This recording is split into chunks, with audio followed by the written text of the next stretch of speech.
Alhamdulillah nahmaduhu wa nasta'inuhu wa nastaghfiruh wa na'udzu billahi min syururi anfusina wa min sayyiati a'malina man yahdihillahu fala mudilla lahu ومن يضلله فلا هادي له أشهد أن لا إله إلا الله وحده لا شريك له وأشهد أن محمدا عبده ورسوله أما بعد. Hadirin mukminin, tuan-tuan muslimin muslimat yang dirahmati oleh Allah Azza wa Jal, kita bersyukur kerana malam ini kita dapat menyambung semula kelas bulanan kita pada Jumaat minggu yang ketiga di masjid yang sangat mulia ini. Mudah-mudahan kita mendapat manfaat daripada apa yang kita bincangkan pada malam ini. Tuan-tuan, di masjid ini kita membincangkan berkaitan dengan cabang-cabang iman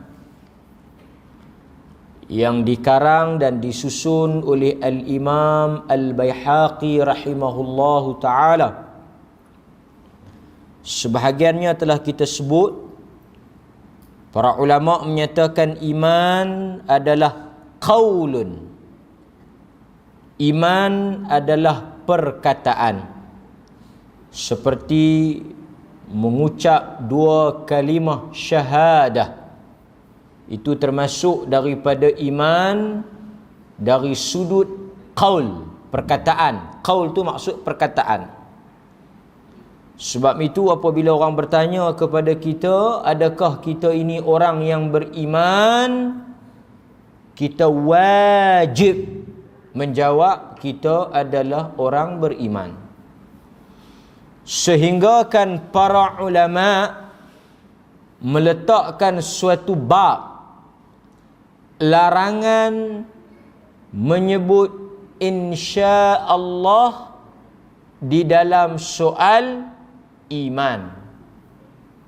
Kalau kita tengok dalam perbincangan akidah, ada suatu bab di mana kita diharamkan, dilarang untuk menyebut, jika orang bertanya kepada kita, adakah anda beriman? Saya beriman insya-Allah.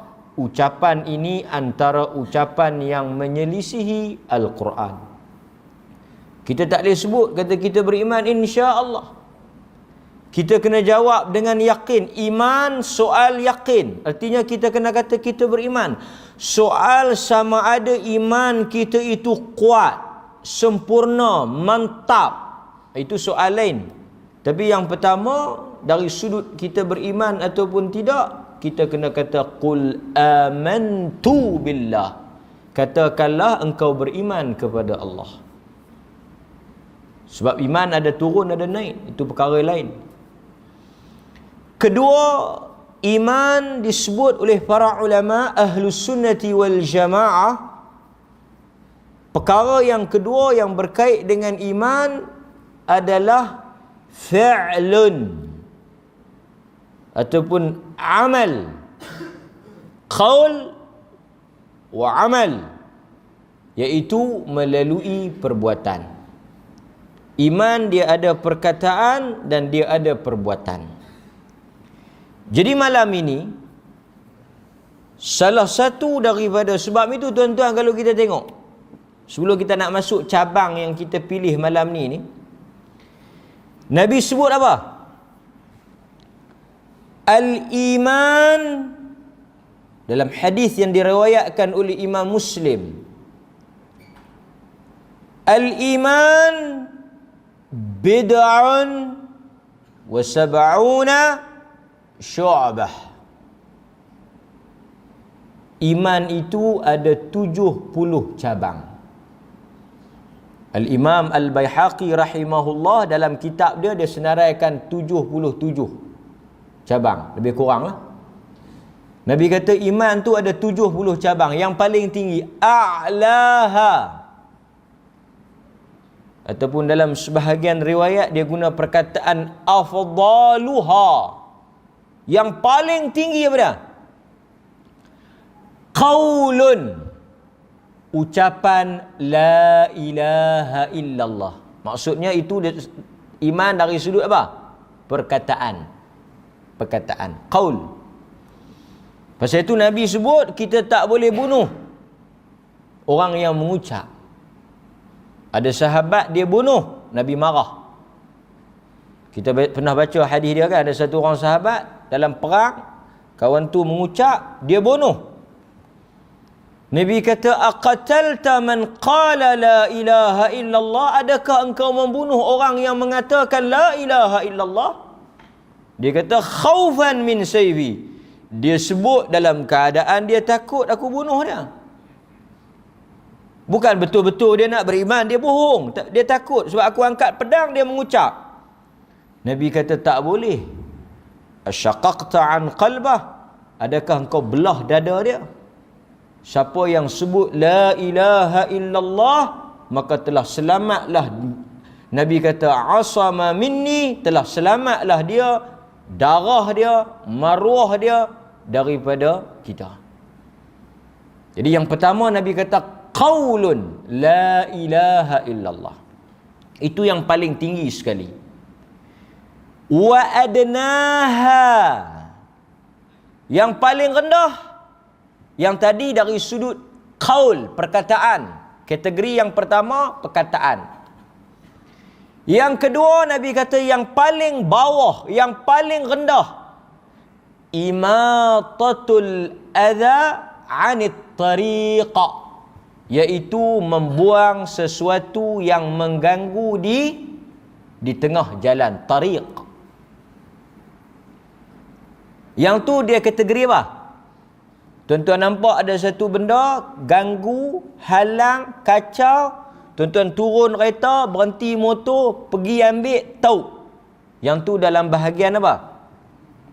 Amal, perbuatan. Pasal itu kita kata iman tadi qaulun wa amal. Nampak? Dia tak, kalau qaulun saja, kalau cakap saja tapi tak ada amal, itu iman siapa? Iman siapa? Yang qaulun saja. Ini soal iman, tuan-tuan. Kalau qaulun saja tapi dia tak ada amal, itu imannya munafik. Betul atau tidak? Sebab munafik itu di mana? Munafik itu di mulut. Tuan-tuan baca tak surah Al-Munafiqun dalam Quran? Dia sebut apa? Idza ja'akal munafiquna qalu nashhadu innaka la rasulullah. Apabila datang kepada engkau wahai Muhammad orang munafik, nashhadu annaka la rasulullah. Orang belajar bahasa Arab dia akan dapat tangkap ada berapa perkataan di situ. Sesungguhnya. Berapa kali dia sebut sesungguhnya? Nashhadu annaka la rasul. Sesungguhnya, tu munafik sebut tu. Sesungguhnya kami mengaku engkau Rasulullah. Allah kata apa? Wallahu ya'lamu innaka la rasuluh wallahu yashhadu innal munafiqin lakadzibun. Quran kata Tuhan tahulah Muhammad tu rasul dia, munafik tu bohong saja. Tapi qaul, perkataan. Sebab itu mereka dari sudut, tuan-tuan kalau sekadar bercakap, sekadar di mulut tapi tak membuktikan dengan perbuatan, iman tak sempurna. Sebab itu, tuan-tuan, ni saya nak buka sebagai perbincangan lah, nak perangat balik. Dia tinggi sikit lah, tapi tak apa, kita dengar bila. Pernah tak tuan-tuan dengar ada mazhab mengkafirkan orang yang tinggal sembahyang? Mazhab Ahmad ibn Hanbal, mazhab Hanbali. Jumhur ulama, majoriti ulama, hatta mazhab kita, mazhab al-Imam Syafi'i, tak kafir orang yang tarikus salah. Orang yang tak sembahyang ni tak kafir. Orang yang tak sembahyang tak kafir, selagi mana dia mengakui kewajipan salat. Pasal apa dia tak sembahyang? Malas, balok, segan. Kita tanya, sembahyang ni wajib tak? Dia kata wajib. Pasal apa hang tak sembahyang? Malas, belum dapat hidayah, belum sampai seru. Para ulama kata orang yang macam ni jumhur fasik. Tapi dia muslim. Di sisi mazhab Ahmad Hanbali dan sebahagian daripada kalangan Khawarij, dia tak tanya dah. Dia tak tanya. Dia tak bezakan sama ada tinggal malas ke, tinggal. Dia tuan-tuan, mazhab Syafi'i, mazhab jumhur, dia kata yang mana yang kafir, tinggal dalam erti dia tolak. Kalau dia tinggal, kita tanya pasal apa tak sembahyang? Sembahyang ni karut dia. Sembahyang ni dulu mana ada wajib dah sembahyang ni. Sembahyang ni zaman awal dulu. Sembahyang ni dia tolak, baru dia jatuh kafir. Tetapi di sisi sebahagian ulama, pasal itu kalau tuan-tuan baca fatwa-fatwa Saudi, jaga-jaga. Satu wanita mari tanya. Dia kata suami dia tak salat. Suami dia tak salat. Apa pandangan Syekh? Balik ke rumah orang tuamu. Sesungguhnya telah jatuh talak. Berat tu.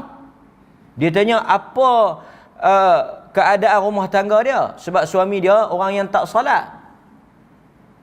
Fatwa, kalau kita baca fatwa-fatwa Saudi, dia kata balik ke rumah. Pasal apa? Telah jatuh talak. Pasal apa jatuh talak? Mana boleh satu pasangan Muslim, pasangan dia kafir.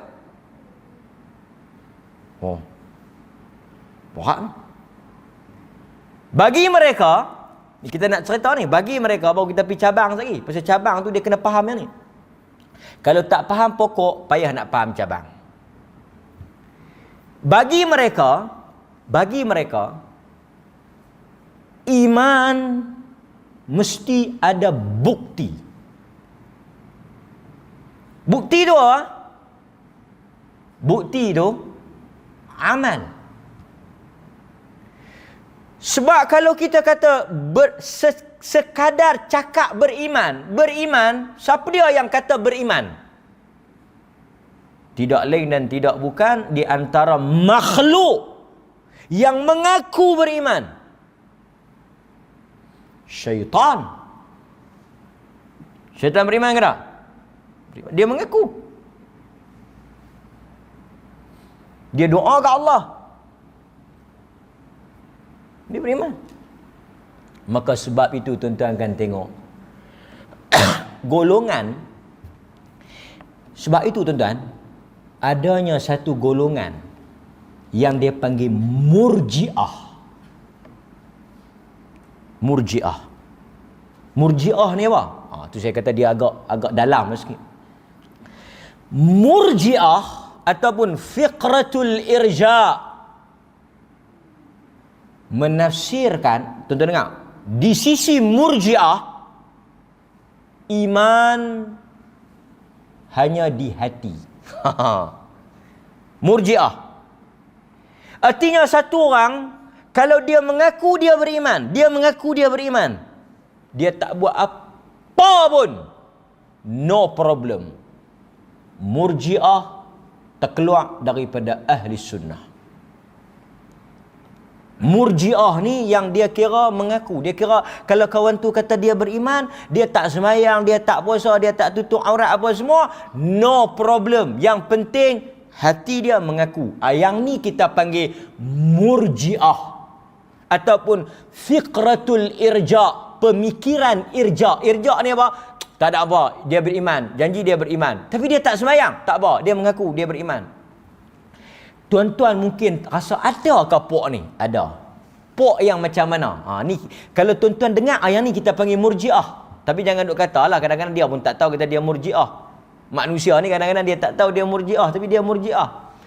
Dia kata apa pasal kawan tu tak pakai tudung? Apa duk bersabak tudung dia? Dia tu baik, dia tak kacau orang. Ini murji'ah.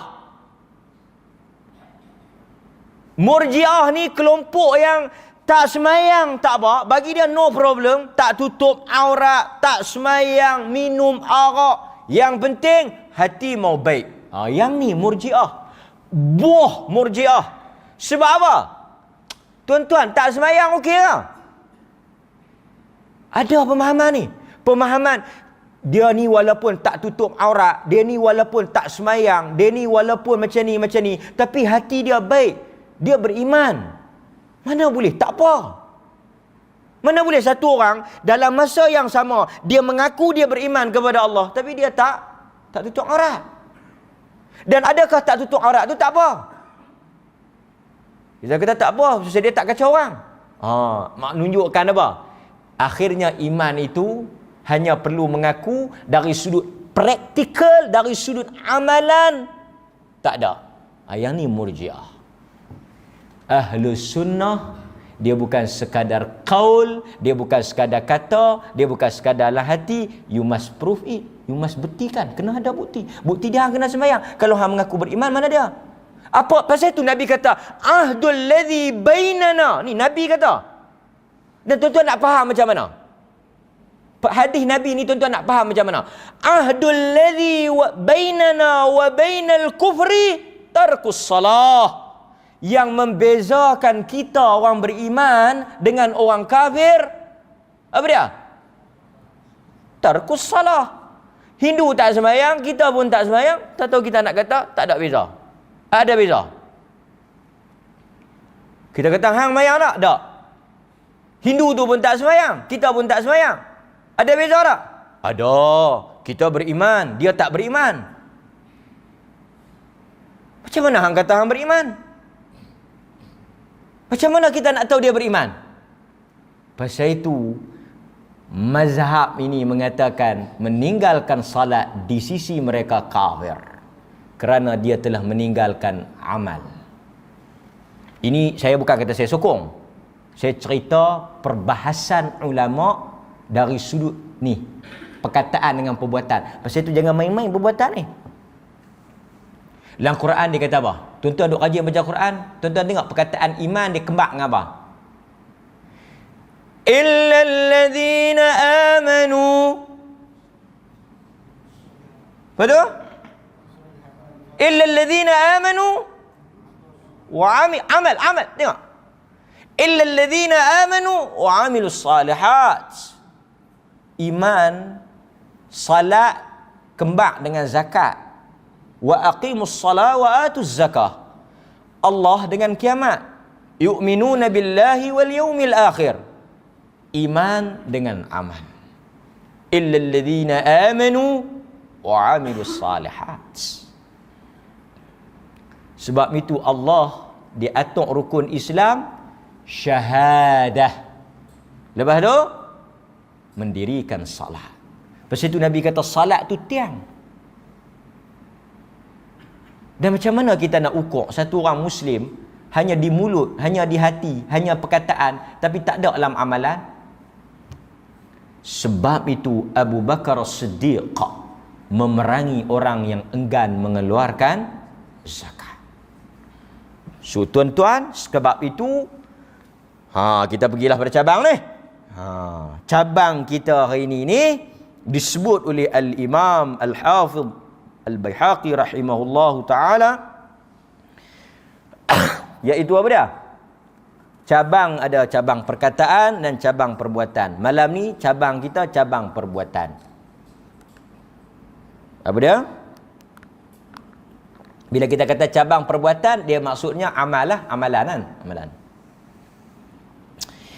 Iaitu di antara tanda-tanda iman, di antara cabang-cabang iman, dari sudut amal, dari sudut perbuatan, adalah melakukan udhiyah. Apa dia udhiyah? Udhiyah bermaksud korban. Jadi cabang iman kita yang akan kita bincangkan pada malam ini, dia di bawah kategori perbuatan lah. Perbuatan, pasal buat korban ni melibatkan apa? Melibatkan amal. Jadi cabang iman kita pada malam ini, tanda iman, bukti iman adalah melakukan korban. Tapi bukan kita nak bincang hukum korban. Bukan kita nak bincang gigi bersalin, umur 2 tahun, tak ada patah, tak ada buta, tak kurih. Itu cerita fiqh korban. Itu cerita ahkamul udhiyah, hukum hakam korban. Kita bukan nak bincang hukum hakam korban. Kita nak bincang cerita tentang bukti orang melakukan korban ini adalah orang yang membuktikan keimanan dia kepada Allah dan Rasul. Dalil ataupun syariat kepada ibadat korban disebut dalam suratul Kautsar, ayat yang kedua. Allah Subhanahu wa taala berfirman, "Fashalli li rabbika wanhar." Dan dirikanlah salat dan berkorbanlah kerana Allah. Kata al-Imam Ibnu Abbas radhiyallahu anhuma, juga disebut oleh Ata, Mujahid dan jumhur mufassirun, majoriti ahli tafsir, perkataan wanhar itu berkorban itu merujuk kepada Aidil Adha, merujuk kepada Yaumun Nahar, iaitu hari raya korban. Jadi maksudnya, dan dirikanlah salat dan berkorbanlah. Berkorbanlah itu merujuk kepada hari raya korban. Demikian juga di dalam hadis yang diriwayatkan oleh Al-Imam Al-Bukhari dan Muslim, Anas bin Malik radhiyallahu an meriwayatkan bahawa Nabi sallallahu alaihi wasallam melakukan korban dengan 2 ekor kibas yang berwarna putih. Dan kata Anas, aku melihat Nabi menyembelih kedua ekor kibas tersebut dengan tangannya sendiri. Maksudnya ada riwayat, ada dalil daripada Al-Quran dan ada dalil daripada hadis. Dan ibadat korban ini diperintahkan ataupun disyariatkan oleh Allah pada tahun kedua Hijrah. Ini antara perkara yang penting. Maksudnya di antara ibadat yang awal, yang pertama, yang diturunkan oleh Allah berkaitan dengan korban ataupun al-udhiyah, kan? Okey.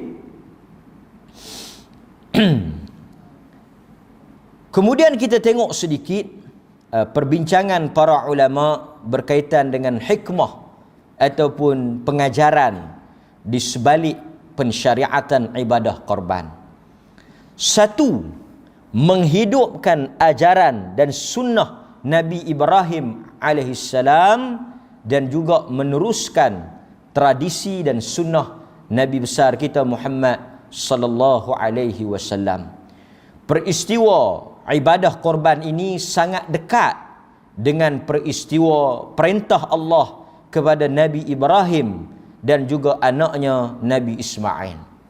Jadi maksudnya matlamat ataupun tujuan kepada ibadat korban itu untuk melihat sejauh mana kekuatan iman.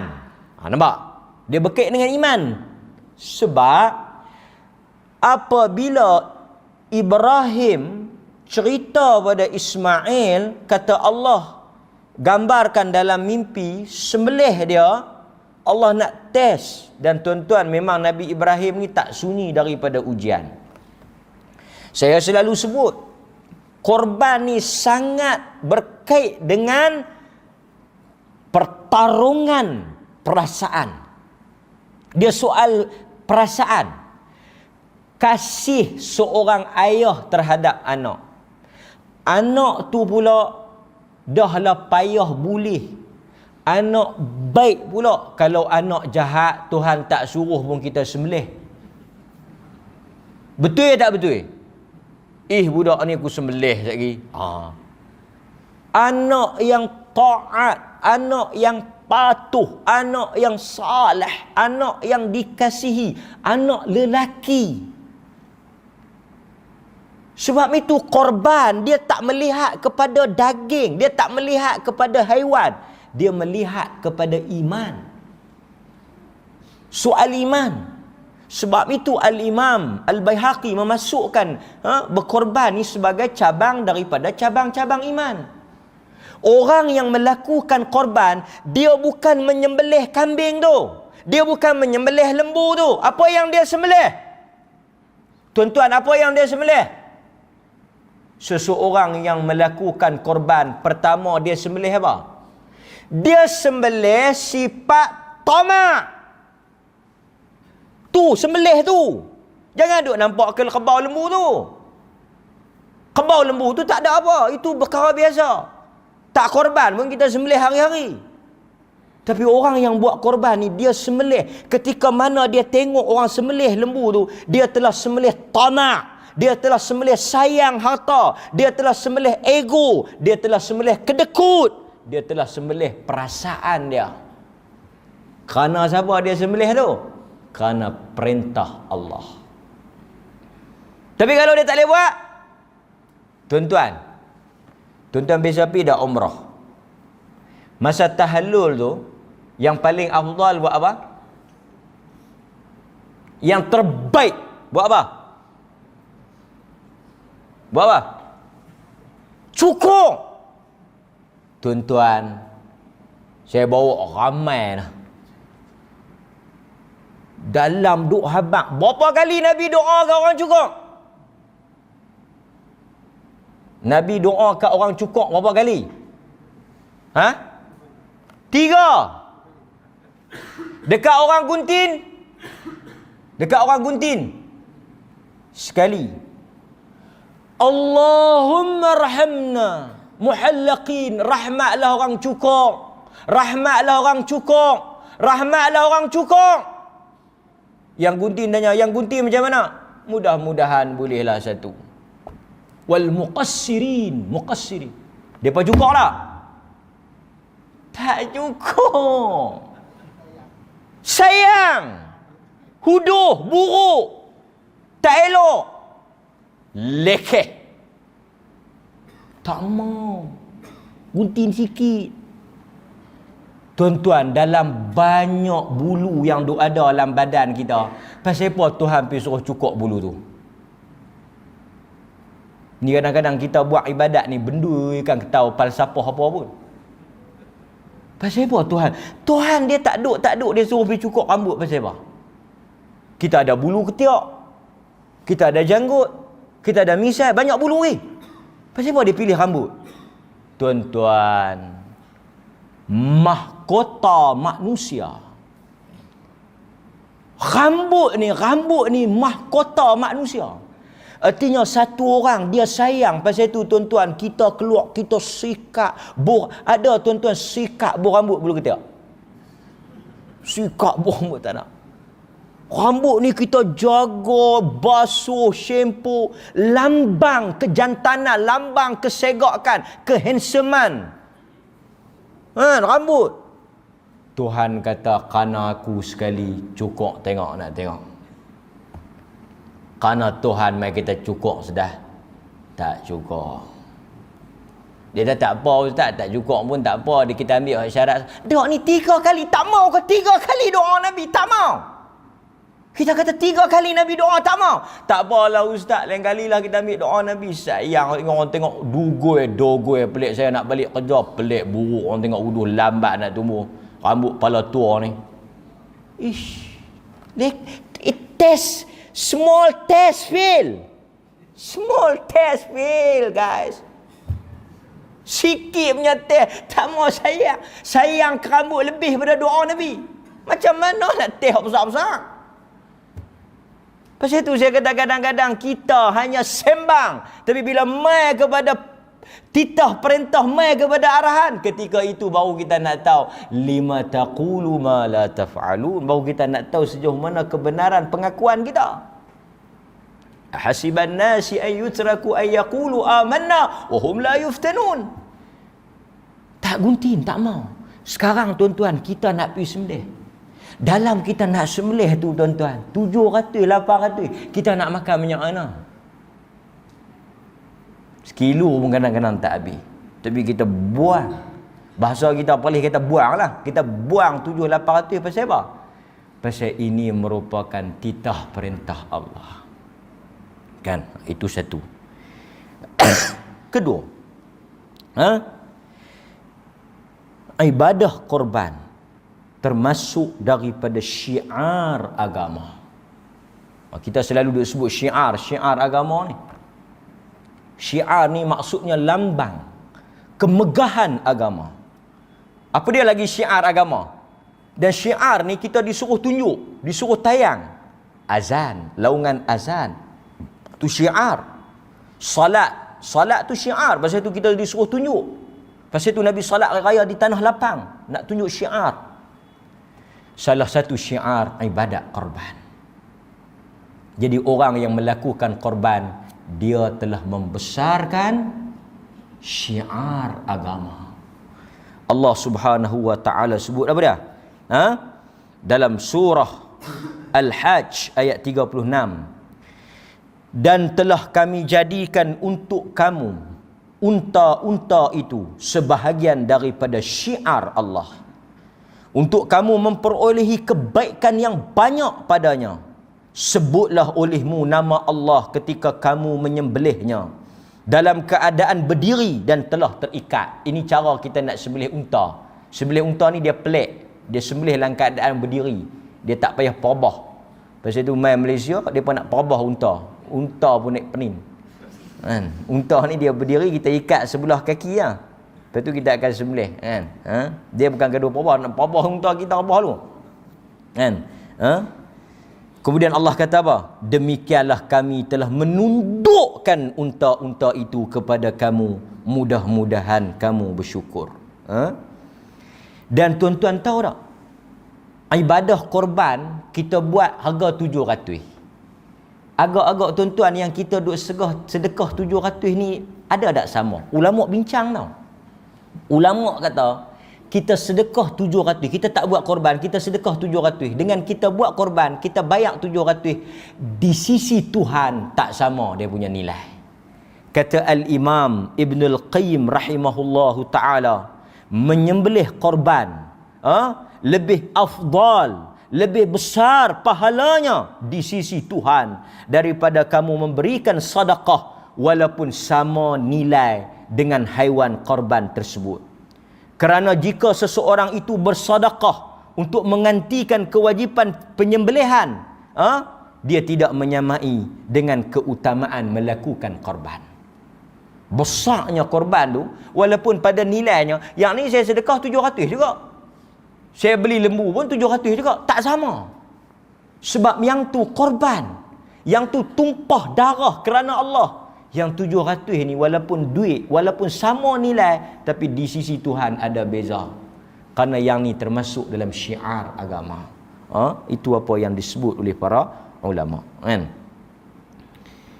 Kemudian kita tengok juga apa yang disebut dalam hadis-hadis Nabi SAW apabila menyebut tentang ibadat korban. Antaranya sebagai menunjukkan, membantah amalan yang dilakukan oleh orang-orang musyrikin. Mereka juga sembelih, tapi sembelihan mereka itu dipersembahkan kepada berhala. Orang Islam, tuan-tuan, sembelihan ni dia masuk dalam bab apa? Dia masuk dalam bab ibadat. Pasal itu dalam doa iftitah tuan-tuan baca apa? Inna salati wa nusuki. Sebab itu salah satu perkara yang menjatuhkan seseorang ke dalam syirik apa dia? Sembelihan. Tu jangan buat main dengan sembelihan ni. Nabi kata man zabaha li ghairillah. Nabi kata man zabaha li ghairillah. Tuhan laknat dan jatuh dalam syirik orang yang zabaha, dia sembelih sesuatu li ghairillah. Macam orang kita duk buat dulu, sembelih bagi kat keramat. Sembelih macam orang duk buat di Pulau Besar Melaka tu. Sembelih kambing bagi kat apa? Bagi kat siapa? Dipersembahkan kepada siapa kambing tu? Kubur. Yang makan orang yang hidup lah. Dia pergi kat kubur tu, dia kata, ni saya dah hajat nak beli kereta baru ni, borah kalah rezeki saya. Tahu dia boleh projek, dia pun dapat keluar kereta baru. Makna hajat dia tertunai. Dia pun beli seekor kambing, sembelih, pilah persembah dekat kubur tu. Pasal apa? Kubur tu telah menunaikan hajat dia. Yang ni orang kita duk buat. Anak demam, pi habaq dekat Tok Kamat, balik mai 2-3 hari, lega. Pilah sembelih ayam, bagilah kat Tok Kamat. Persembahkan untuk Tok Kamat. Lah ni dia pun tak persembahkan Tok Kamat. Tok Bomo pun sama. Tok Bomo pun minta pelik-pelik. Ayam kampung, ayam putih. Kan? Tok Bomo tu. Sebab tu saya punya pandangan, antara amalan syirik orang Melayu, putus ubat. Tu syirik bagi saya. Pasal apa? Pasal apabila nak putih ubat, dia melibatkan apa?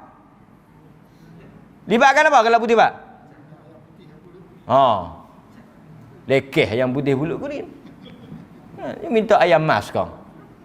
Honey roasted. Bagilah. Apa kaitan putih ubat dengan ayam kampung?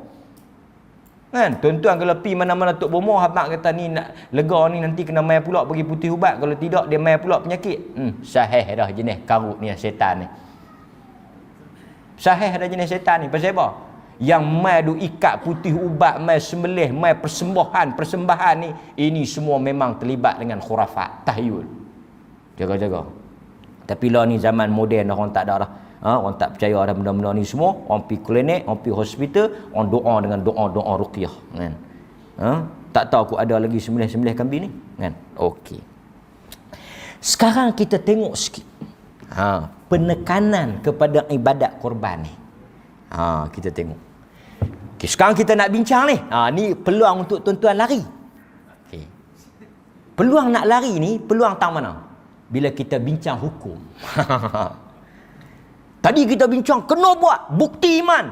Nabi tak pernah tinggal. Sahabat semua puluhan buat. Nabi yang susah tu buat. Kan, macam-macam lah. Bila mai tang bincang hukum, dia kata rupa-rupanya tidaklah seketat yang dibincangkan tu. Tuan-tuan. Pertama, kita kena sebut pasal ni amanah ilmu. Kita tak boleh lah sembunyi, kan? Apa hukum? Pertama, sebelum kita bincang hukum, kita nak sebut siap-siap. Siapa-siapa yang tak mampu, tak masuk dalam bab. Jadi Suhati, ni balik Suhati, tak makan 3 hari. Awak siapa yang tak melakukan korban, jangan main dekat dengan masjid kami. Betul? Suhati lah tak buat. Yang Nabi bincangkan ni untuk siapa? Untuk orang yang mampu. Yang tak mampu ni tak masuk buku. Dia nanti mai hari korban, pi beratok ambil sebungkus. Cukup. Itu ada bahasa hati. Yang kita bincang ni yang mampu.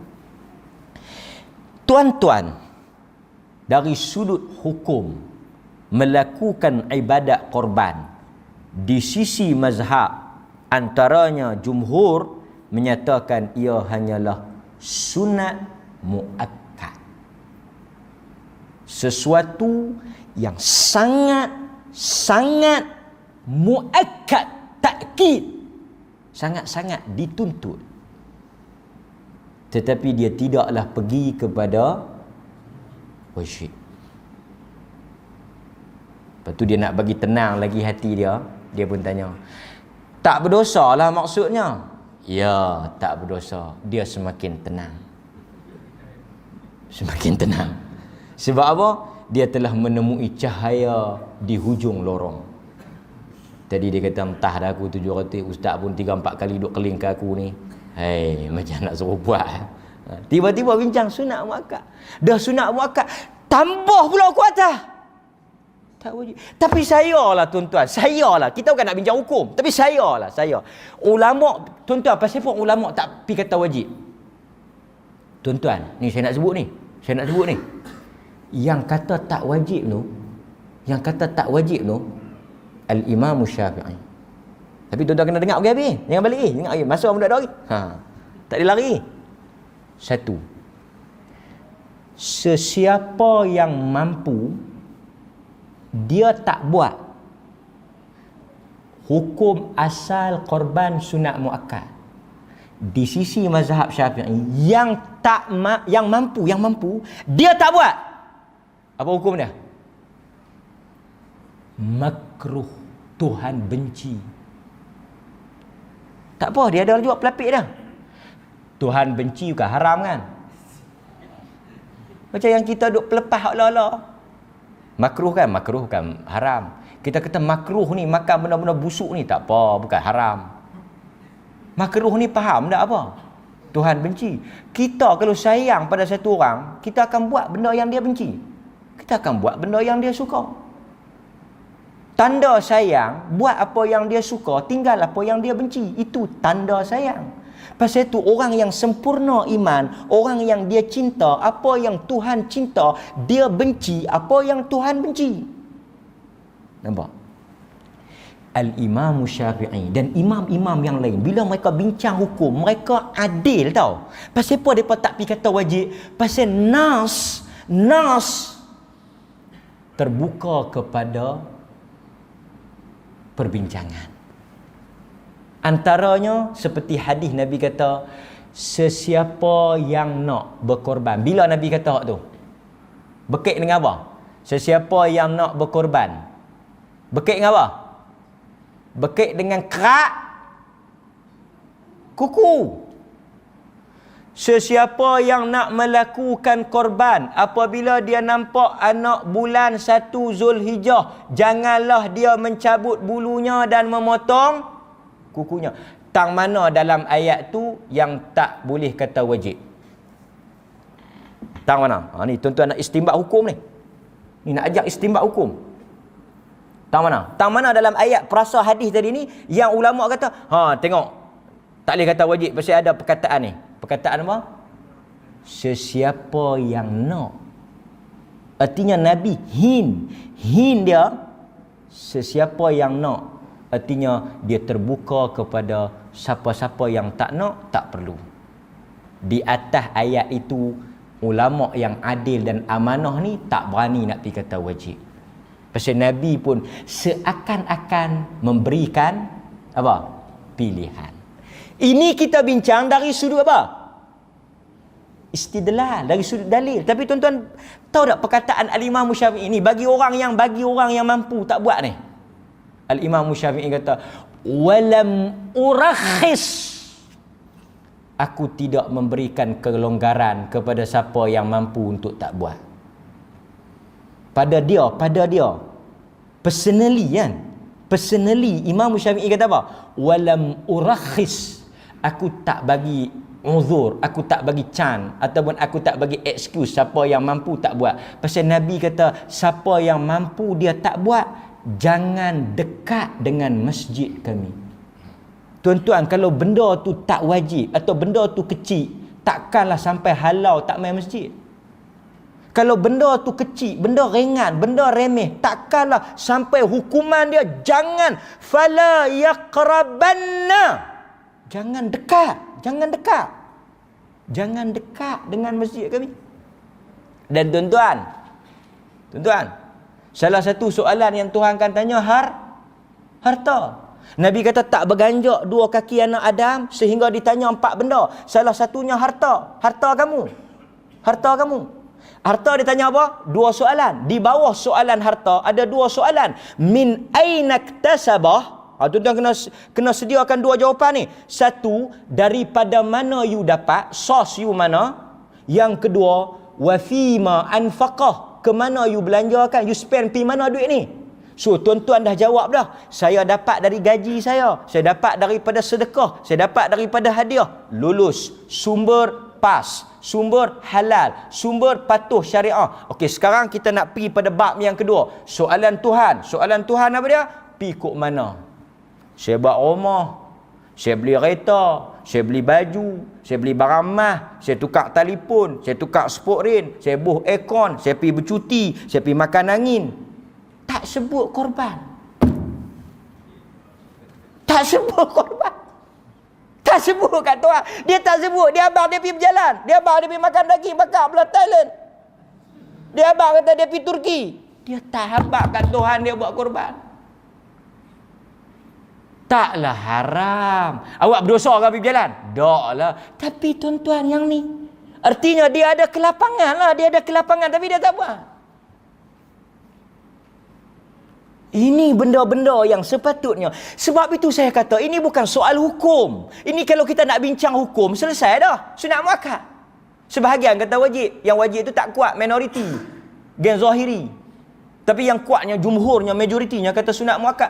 So settle, close bab hukum. Tapi kita sedang bincang, tajuk kita, kitab kita berkaitan dengan iman. Macam saya kata tuan-tuan, semayang di masjid ni apa? Cantik. Semayang berjamaah di masjid ni hukum apa? Mazhab Syafi'i. Dia kata mujuk. Bang tadi pandai bang, lega. Kita azan, saya kita sambung sikit. Masuk betul kan ni? Okey. Tuan-tuan kita sambung sikit falsafah korban ni. Korban ni dia memang berkait dengan iman. Macam kita kata tadi, salat jamaah majoriti boleh kita katakan menyatakan dia sunat muakkad.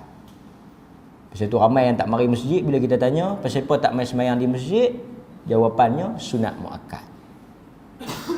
Faham tak jawapan tu apa dia? Sunat muakkad tu apa? Cuba terjemah tengok. Pasal apa awak tak mai masjid? Sebab dia sangat-sangat dituntut. Tuan-tuan dengar pun, dia tak mai pasal dia sangat-sangat dituntut. Kita duk sebut Arab, kita tak faham Melayu, kita duk tak rasa apa. Bila orang tanya pasal apa tak mai masjid, cuba kita jawab dalam bahasa Melayu. Saya tak mari semayang di masjid berjamaah kerana hukumnya sangat-sangat dituntut mai. Pasal itu saya tak mai. Kita pun kan tengok atas bawah pegang dari tak demam. Kok apa? Kau sangat-sangat dituntut amal. Dia bukan soal hukum sangat, dia soal iman. Sebab itu Nabi menyebut apa? Quran menyebut apa? Innama ya'muru masajidallahi man amana billah. Tengok. Allah sifatkan orang yang mayang di masjid ni, orang yang tuan-tuan ni, Allah sifatkan tuan-tuan ni yang mai semayang di masjid ni sebagai orang yang beriman. Tuhan menyaksikan keimanan tuan-tuan. Bukti beriman tu apa? Masjid. Dia lebih kepada soal iman. Okey. Tuan-tuan, kita bukan nak bincang hukum ni, kita nak bincang soal korban. Pergi pula kepada perbincangan kedua. Kita akan sebut tentang haiwan yang dipilih. Haiwan yang dipilih pun dia berkait dengan iman juga. Sebab apa? Sebab pertama, dia tak boleh cacat. Tak sah. Tak boleh patah. Tak boleh rengkat, capit. Tak boleh buta. Tak boleh kurus. Tak boleh ada penyakit. Kena cukup umur. Kena gemuk. Kena sihat. Lagi gemuk, lagi bagus. Lagi besar, lagi bagus. Soalannya, daging tu last sekali pi ke siapa? Daging korban tu, the end of the day, dia pi kat siapa? Dia balik mai ke kita. Okey tak? Tuan-tuan pergi pilih hok besar-besar. Last sekali tuan-tuan kena fikir, tak rugi pasal kita akan makan. Tuan-tuan, pasal apa Tuhan suruh kita pilih elok? Dalam hakikat daging tu tak sampai kat dia. Allah kata la yanalullah luhumuha wala dima'uha. Tak sampai kepada Allah dagingnya, tak sampai kepada Allah darahnya, tapi yang sampai kepada Allah taqwa. Semakin besar korban tu, semakin besar sedekah dia, semakin besar iman, tuan-tuan. Itu saja. Pasal itu kita kata Abu Bakar dengan Umar, siapa paling kuat iman? Abu Bakar. Kita tahu mana iman Abu Bakar lebih besar pada iman Umar? Pasal Abu Bakar bagi semua, Umar bagi setengah. Tengok, kita pandai ukur. Kita pandai ukur iman Abu Bakar. Mai iman kita tak mau ukur lagu tu. Metang iman kita tak mau ukur lagu Abu Bakar. Kita kata sakan Abu Bakar bagi semua, Umar kurang sikit bagi setengah. Metang kita langsung tak bagi. Soal iman. Allah suruh kita pilih yang besar bukan untuk dia. Keuntungan tu bukan balik daripada dia, tapi dia nak tengok apa? Sejauh mana kesanggupan Ibrahim sembelih anak. Dia sembelih tak? Tak sembelih pun. Akhirnya Tuhan tukar dengan kibar. Tuhan nak tengok apa? Tuhan nak tengok dia sanggup ke tak? Macam tu juga kita. Tuhan bukan nak tengok daging tu. Tuhan nak tengok kesanggupan tu. Iman soal sanggup tu. Habis bab tu. Kita pergi pada satu lagi. Pasal itu tuan-tuan, haiwan korban ni, kalau kita mampu, kita ikat dengan mampu, the best lah. Kan?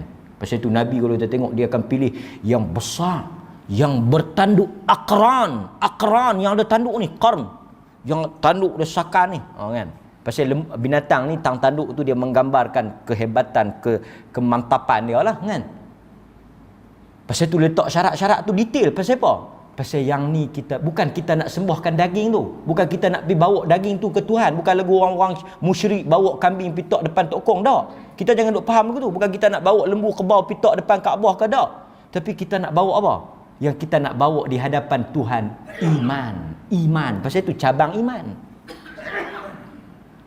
Okey. Sekarang tuan-tuan, kita pergi kepada pengagihan daging. Saya nak petik apa yang disebut dalam mazhab al-Imam Syafi'i.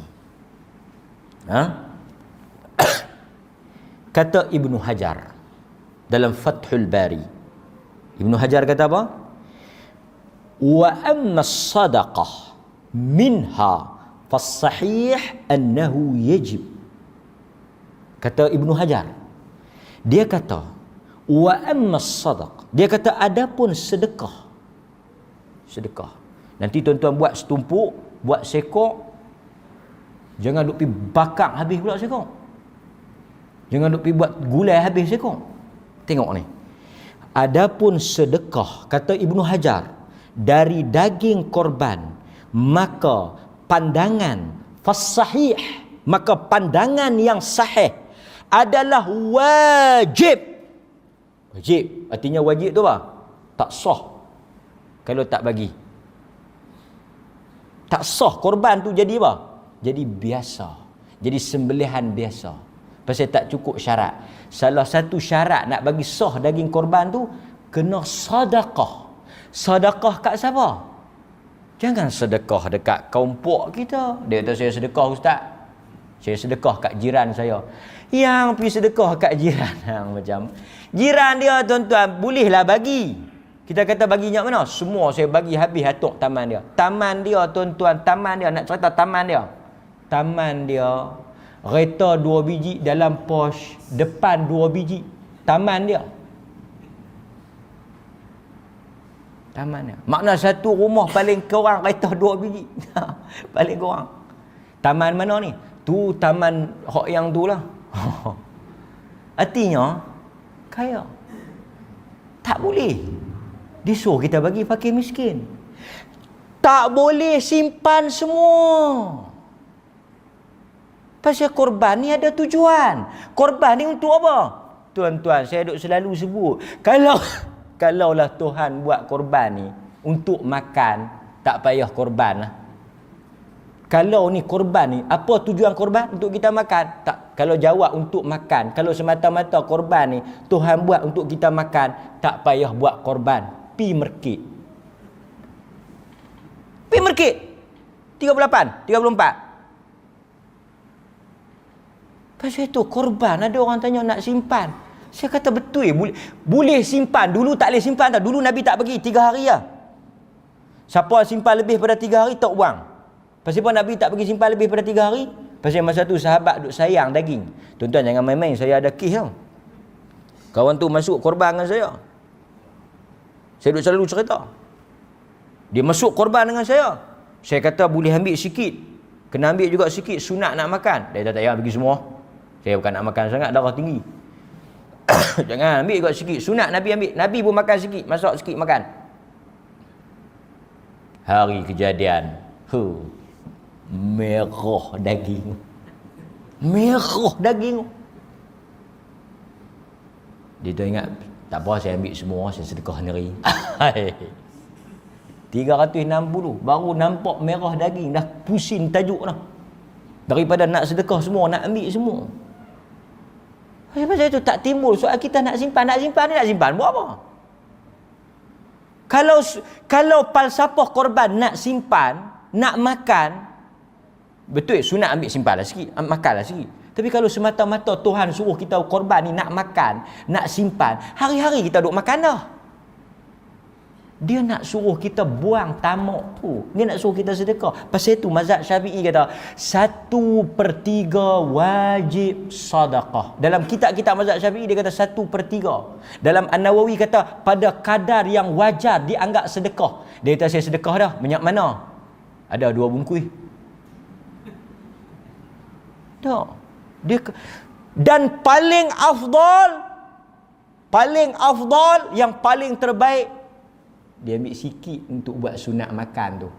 Yang selebihnya dia sedekah. Itu yang terbaik. Mungkin kita belum tengok lagi Batang Pinang, rimau menangis.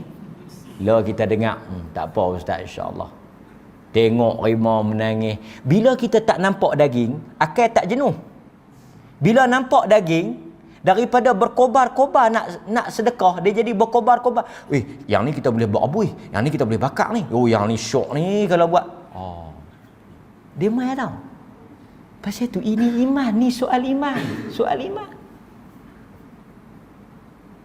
Iman ni soal pertarungan. Sebelum nampak, pasal tu tuan-tuan, zakat. Zakat tak banyak, 2.5. Sebahagian zakat pula selepas ditolak bersih, Tuhan ambil sikit. Sampai ke Tuhan ke duit itu tak sampai. Tetapi pertarungan perasaan. Ada orang tanya tau, dalam satu kuliah saya, dia tanya ni bukanlah tanya nak petikai Tuhan, tapi dia tanya ni betul lah. Saya kata kalau kita simpan duit dalam bank 10,000 tak berusik selama setahun, kita kena buat keluar 2.5. Tahu soalan dia khalayak, tapi saya tahu dia tanya tu bukan nak petikai Tuhan, tapi untuk knowledge. Dia kata pasal apa duk tak duk? Duit kita yang cari dengan titik peluh kita, usaha kita yang simpan, dan kita tak guna tu pasal kita tak ada nak guna. Tiba-tiba kita tak guna pun kena. Pasal apa kena bagi? Dia tanya bukan dia, saya tahu dia tak gugur iman dia. Kalau kita hari ni murtad dah. Duk petikai Quran, suruh duk petikai ayat Quran. Kita boleh jawab kat dia, ini arahan Allah, tapi manusia akan bertanya. Tuan-tuan pun takkan tak petikai. Takkan tak tertanya, tak petikai mungkin tak. Takkan tak tertanya-tanya. Tuan-tuan yang tanam, tuan-tuan yang penat, tuan-tuan yang letih, masa balut buah tak ada siapa mai tolong. Tak ada siapa mai duk susah, bersengang mata jaga kawak, tak ada siapa mai duk offer nak tolong sama, tak tahu mai tang habuan nak bagi kat dia sikit. Banyak cantik. Mesti ada perasaan tu. Pasal itu bila panggil mai kenuri pun buah masam.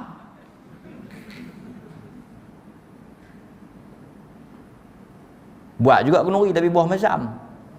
Buah masam tu pasal apa? Daripada aku tok sampah baik aku bagi ustaz makan. Ada. Soal dia perasaan, tuan-tuan. Perasaan. Saya tak kritik dia, saya tak marah dia, saya tak kata dia. Tapi saya kata apa? Perasaan. Ini perasaan. Pasal itu Allah kata apa? Laisal bir lan tanalul bir. Quran kata lan tanal. Ni Quran kata apa?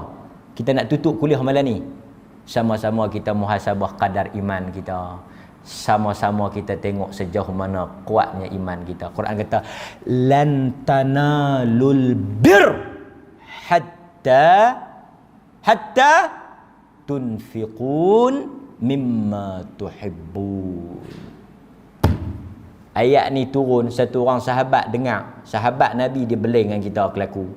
Allah kata lan tanalul bir, Allah tidak kira sebagai kebajikan hatta sehinggalah tunfiqun mimma tuhibbun, dia memberikan, dia menginfakkan apa yang paling dia sayang. Masa ayat tu turun, ada sahabat sama dengan Nabi, dia kata apa? On the spot, lala tu juga, dia kata ya Rasulullah, bagi menyahut ayat ini, bagi menjawab ayat ini, bagi menunaikan tuntutan ayat ini, saya bersaksi demi Allah, kebun depan masjid Nabi tu yang paling saya sayang. Sebagaimana ayat ni kata yang paling sayang bagi saya, bersaksi dengan nama Allah, saya bagi wakaf. Terus turun ayat tu, duk hangat lagi ayat tu, terus dia buat. Sahabat tu terus. Ayat tu turun, kata siapa yang beriman bagi paling dia sayang, dia kata depan masjid Nabi, depan tu Nabi suka masuk, dalam tu ada yang ada buah, dia kata dia bagi wakaf.